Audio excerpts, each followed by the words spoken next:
Welcome to the Pirate Broadcast, where we interview interesting people doing interesting things, where you can expand your connections, your community. Kindness is cool and smiles are free. And let's get this party started. And it's a great day, and welcome to the Pirate Broadcast. We have another amazing individual here that we're going to be talking about making connections, helping in the world, adding value, and making sure that people have something that they need when they need it. Angel, welcome to the Pirate Broadcast.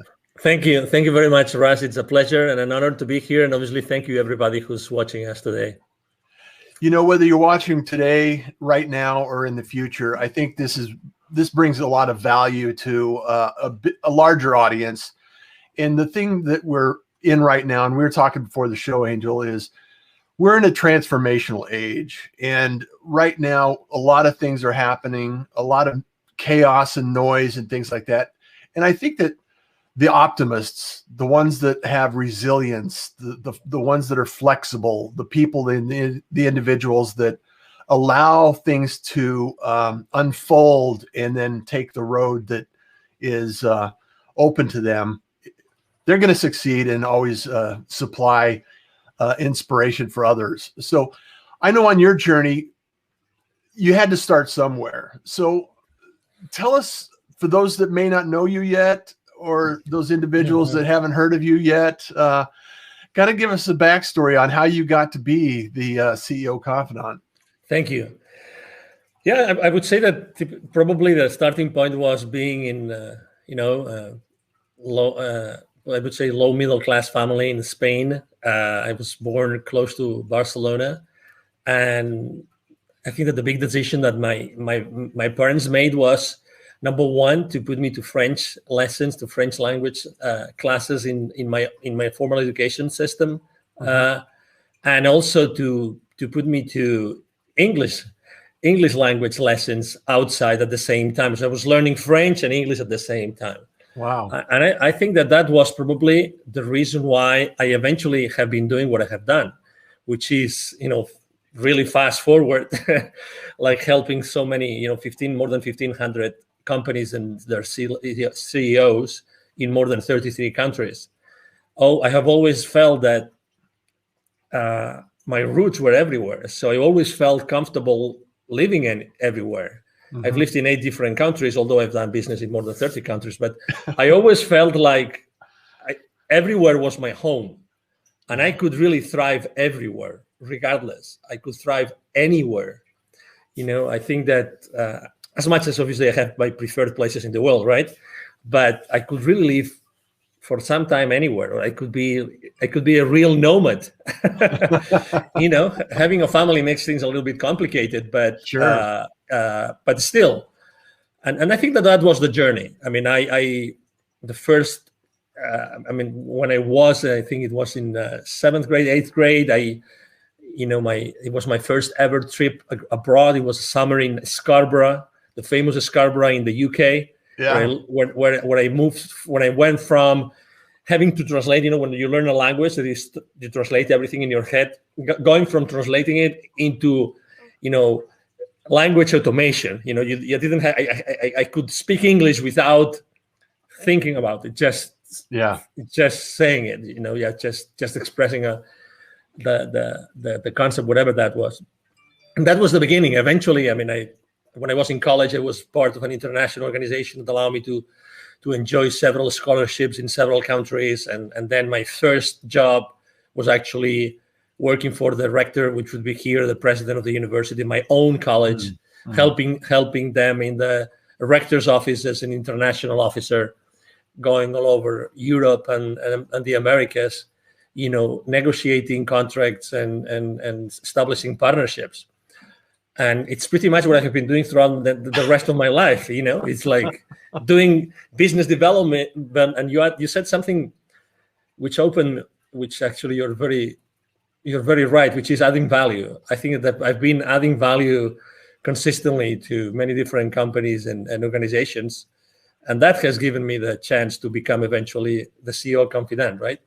Yeah, that's amazing that the first job you had allowed you to become who you are today. You know, Absolutely. a lot of us have multiple careers. We have these test careers, I call them. You know, something that's like, okay, I have an opportunity to do this, so I go do this, and then the next thing you know, it's like, that's not what I want to do. And you had an instant invitation and introduction to what you're doing now, and it falls in line with exactly what you're doing now, and it just that's incredible. So I love it. And I would like to add something when you were explaining the moment in history that we are living right now, this transformational moment in history. Yeah. I would like to add an additional adjective to the ones that you mentioned, because I think it's very important. And we all have been the last 14 months kind of trying to figure out what's going on, right? What to do with our lives, blah, blah, blah. Creator. I think that right now it's the time of the creators. It's the time of the proactives. It's the time of those that want to take the lead in the world, and those that are willing to take the lead in the world, regardless of where they are today. I think it's going to be the ones that are going to be leading the world in the future. Yeah. There are so many opportunities out there. Like we were talking about before the show, is there's so many opportunities out there for business owners and, like you said, creators. My mantra is I wake up with gratitude, Angel.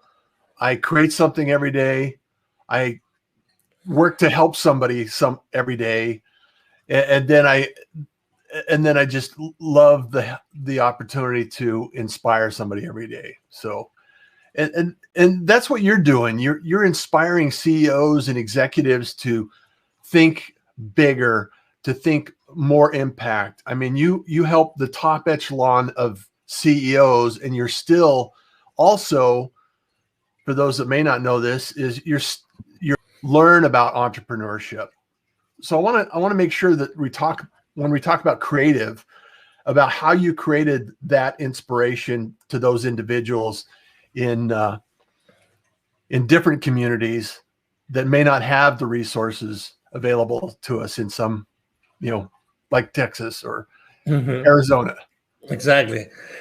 Isn't it amazing? I mean, we didn't plan for it, but today it's the World Innovation Day, actually.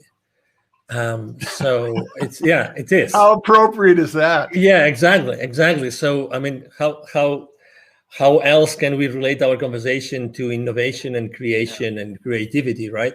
Uh-huh. So I moved.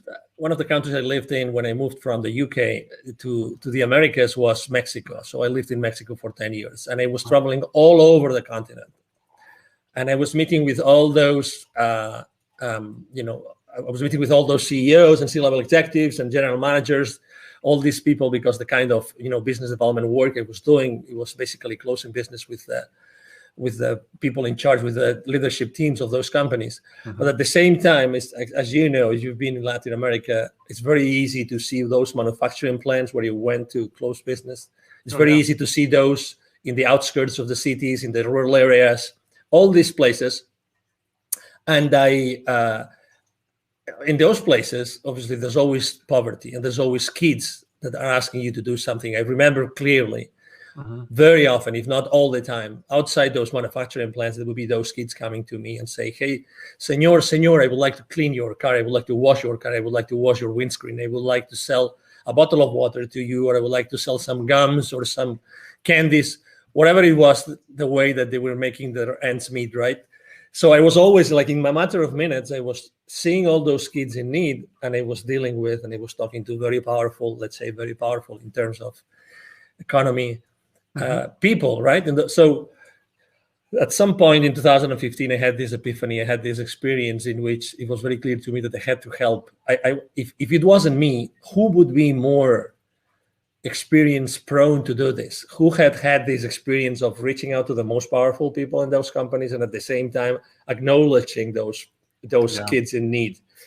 So it was and I reached out to to a business partner and friend of mine, and then we brought his father in, and we started what today is Wisdom for Kids, and it's basically it's an international charity, international non-profit organization. And what we do is we help underprivileged kids in Latin America become entrepreneurs using their local resources. And teaching kids, it's a non-stop source of inspiration, because kids are genuine, kids are spontaneous, kids are, not only are they are our future, but also they have so many lessons to teach to us. Yes. I'm one of those parents. I have 3 kids. I'm one of those parents who strongly believe that the kids actually choose us and the kids are here to teach us lessons. So it's not only that we have to make sure that, they thrive and they grow and they're reliable, fully reliable when they become 18 or 21, whatever the age is. I believe that also they are in our lives to teach us some lessons. So we have to be wise enough, smart enough to be able to listen to the lessons that they have to teach us. And I think that historically speaking, we as parents have done a very poor job of listening to our kids. And I'm not meaning, I don't mean spoiling our kids. Yeah. Let's be clear. I just mean to have real, genuine conversations. I think that as true as it is the statement that we often say that we become parents without a manual, and the kids come without, I think that the kids come with many lessons to teach. And we should be listening. We should be listening much more, more. And do you think it's because I've thought about this a lot, it's the statement, create like a 5-year-old. Yeah, absolutely. Because it's the creativity and the curiosity that a 5-year-old has, and the question why is it done that way? Why do we have to do it that way? And when we get older, we have a tendency to throw those questions out the door, and when in reality, like you said, we could learn from those lessons. Totally. Yeah. There's many questions, and there's many things that, and I still to this day, when we go to, not this past year, because unfortunately there were so many traveling restrictions, we couldn't go, but even the local volunteers we have in several places in Mexico, to give you an example, I mean, they have not been able to see the kids. We have not been able to really be in touch with them, and that's obviously very, very unfortunate. But when they ask you all sorts of questions, and anything is possible. That's the good thing, and we are very. I mean, the way we designed our workshops is very unconventional. We focus much more in energy than knowledge. Much more in experience than content, like entrepreneurial content, because those kids, to start with, many of them have self-esteem problems, and many of them, they have this reinforcement in which they're being told, this is your community and you will live here, and that's your these are your boundaries. You cannot leave this place, and you can only become this or this or that. So actually, in our workshops, we literally tell them and inspire them through different practices that they really can become whoever they want. They really can become whoever they want, and they really and we also have to be extremely respectful with the local culture. We are not there to disrupt their community. We are there to help their community grow. We are there to really help them become the difference and become. We're just talking about transformational, right? We are there to help them be transformational if that's what they want to be. And that's why also the role of their parents is so important. Yeah, I love the idea of being available to inspire people to, because like you said, the kids are the future. And if we could teach them some free thought, innovation, ask why, and the creativity that goes into that, and develop that skill, they're going to be creators in the future. They're going to be creating amazing things that we haven't even thought about yet. And with as many, as many management consultants, as many theories, as many ways to help companies increase the engagement of the employees and have the employees accountable, keep them accountable to the share, to the creation of shareholder value. You name it. There's so many things going on in the companies right now, in the organizations, in the world right now. Yeah. Why nobody has ever thought of consistently once a month bring all the kids of the employees, all the kids once a month, and have an amazing brainstorming session with those kids and just listen to them, honestly, and just listen to them. I mean, I really don't know why nobody's doing this. Maybe because I think you could probably instigate that, don't you? Oh, absolutely. Yeah. I mean, they have Parents' Day at school. Why wouldn't we have Kids' Day at work? Yeah, and at school, and for instance, here in Plano, Texas, north of Dallas, the library system actually organizes. I think it's one Saturday a month. They organize, large corporations to come and teach the kids in a library setup. Uh-huh. But what if, what if those kids were to go to where their parents work, and again, once a month or maybe once a quarter, have an entire morning or even an entire day, with pizza, whatever that is, and just have their honest feedback. I mean, what do you think of what your parent does, of your father or your mother does in this company? What do you think? When you think about what we do as a company, what do you think? How do you explain to your friends what your parents do in this company? You know what I mean? These kind of conversations, I think that it would bring very, very inspiring feedback to the leadership teams of the organizations in the world today, very honestly. Yeah. And because, again, who is in touch today consistently with the kids besides the parents, right? The teachers. Okay? Yeah. Everybody goes, let's say K-12, they go to school and they have teachers.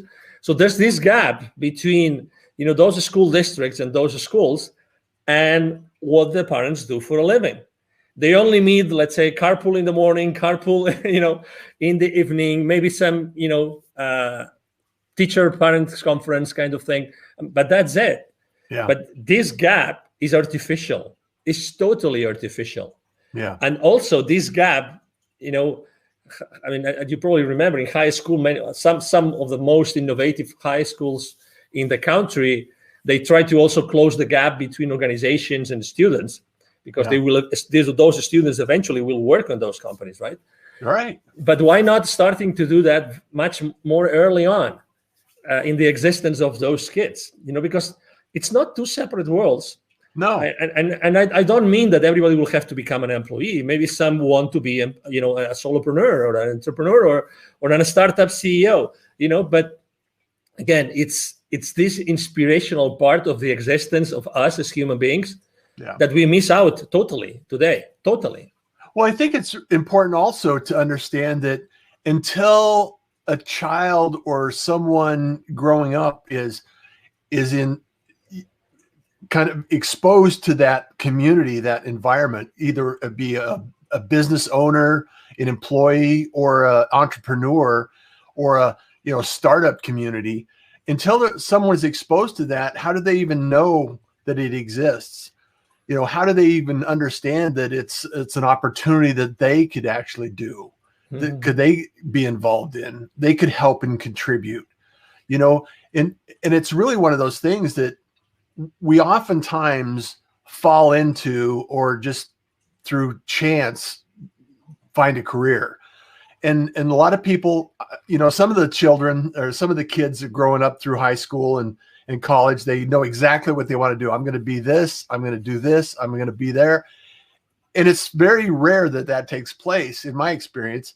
And it happens through a number of different jobs. You have your startup jobs, you have your kind of exposure to employees, and you understand that, okay, I'm either going to take an employee role, or I'm going to take an entrepreneur role, or I'm going to do something.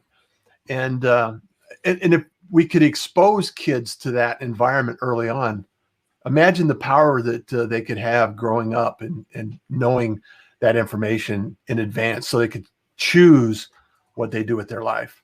Mm-hmm. Yeah, absolutely. And also, I mean, there's also some experiences of trying to bring like parents to schools and teach them or share with the kids, but still, Yeah. this gap, I think that it should be closed for the good of the society in general. And Yeah. we're talking about, the future, and we're talking about we being transformational leaders today and what transformation means, right? So I think that's one of the things that we have to really thoroughly think about.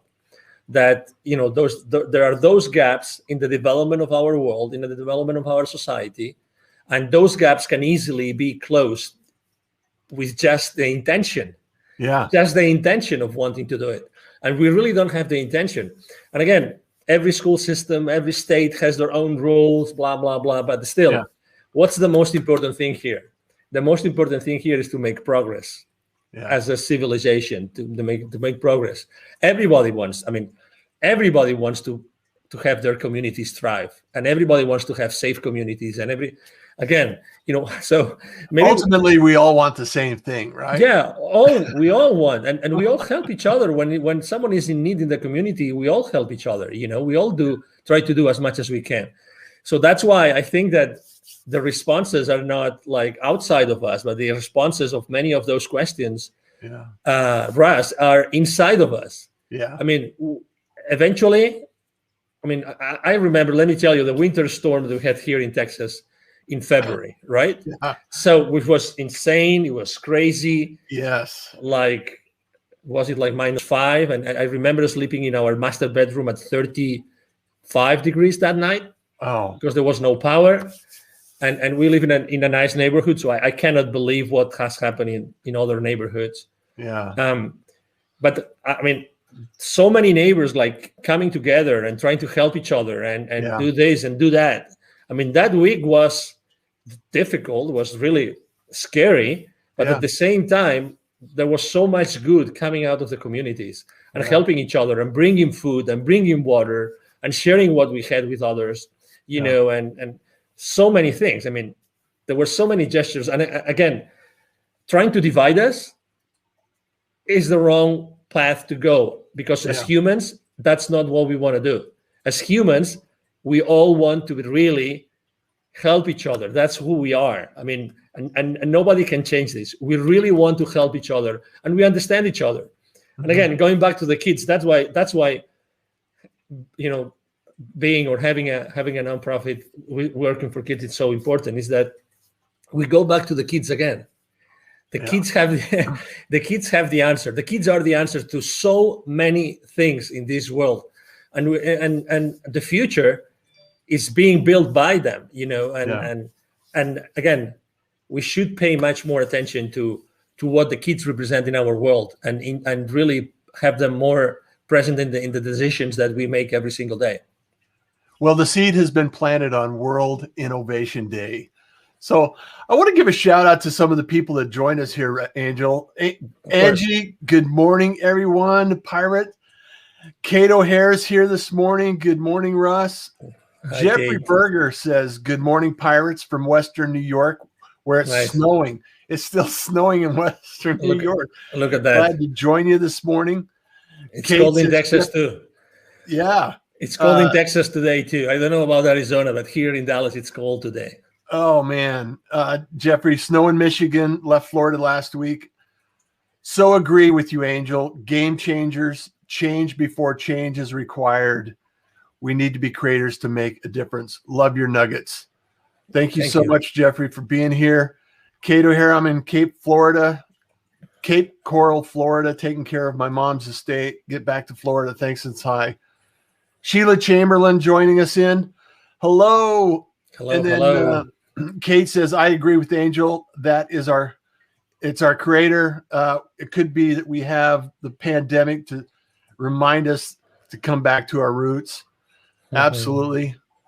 Go ahead. No. I was just gonna say. I mean, I love to interact with the audience, but oh my God! I mean, let's say, I don't know if you have kids, Russ, but probably a lot of people have kids. So if you have a kid who is a rebel, right? If you have a kid, every single kid is different. I have three children. Every single one of them is different, right? So.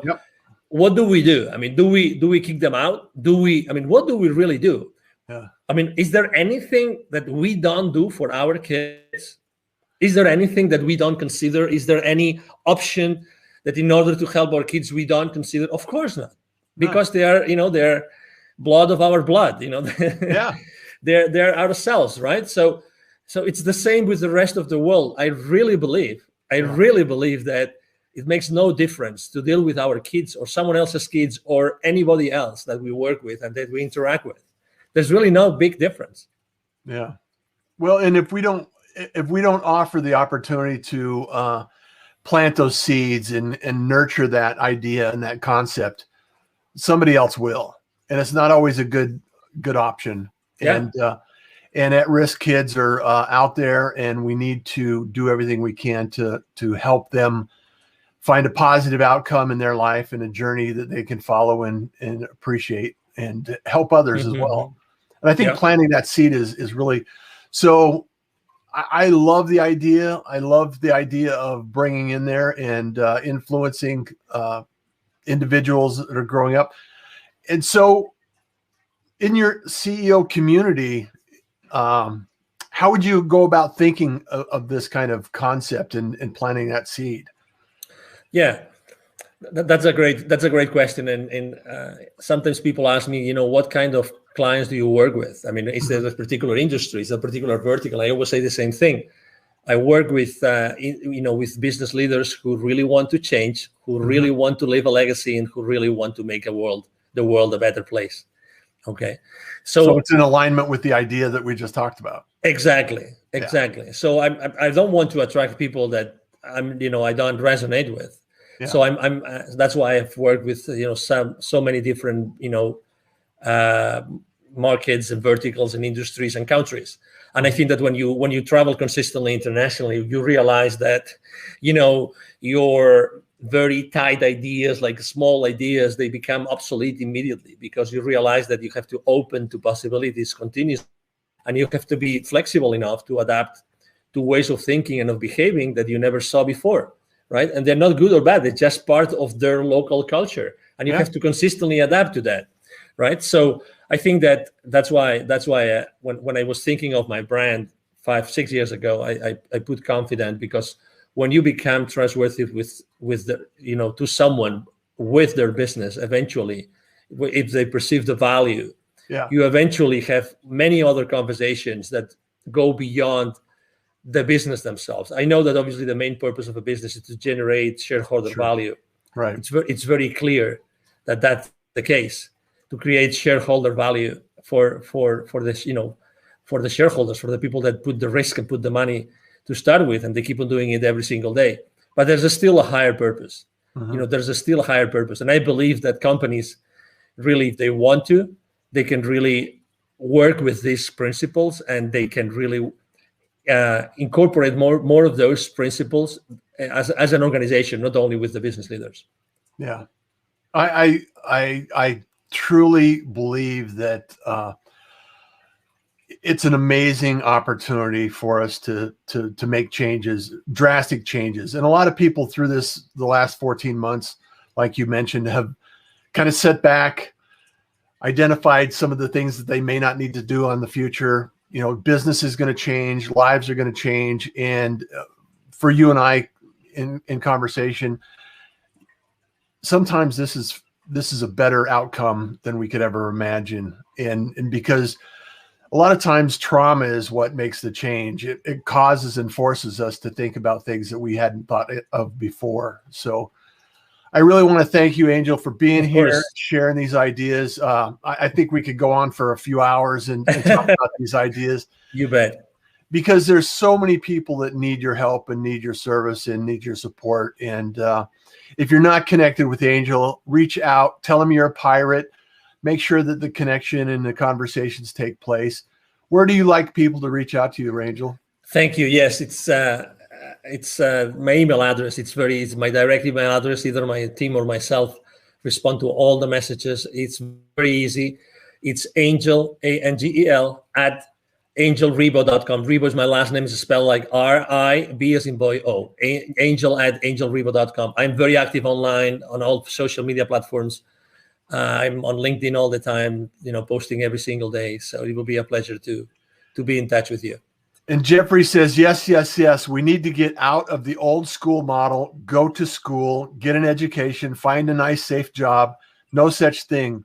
All options should be taught early on for the kids to really decide where and what they want to do. So good, Russ. Great talk this morning, guys.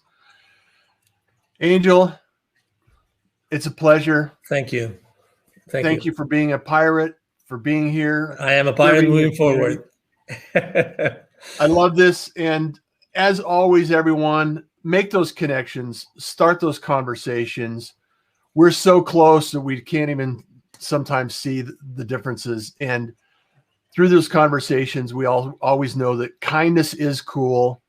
And smiles are free. So thank you, Angel. Thank you. Don't go away. We'll be right back. Bye. Thank you for joining the Pirate Broadcast. If you found this content valuable, please like, comment, and share it across your social media channels. I would love the opportunity to help others grow in their business. The Pirate Syndicate is a platform where you show up, we produce the show. It's that easy. If you want to be seen, be heard, and be talked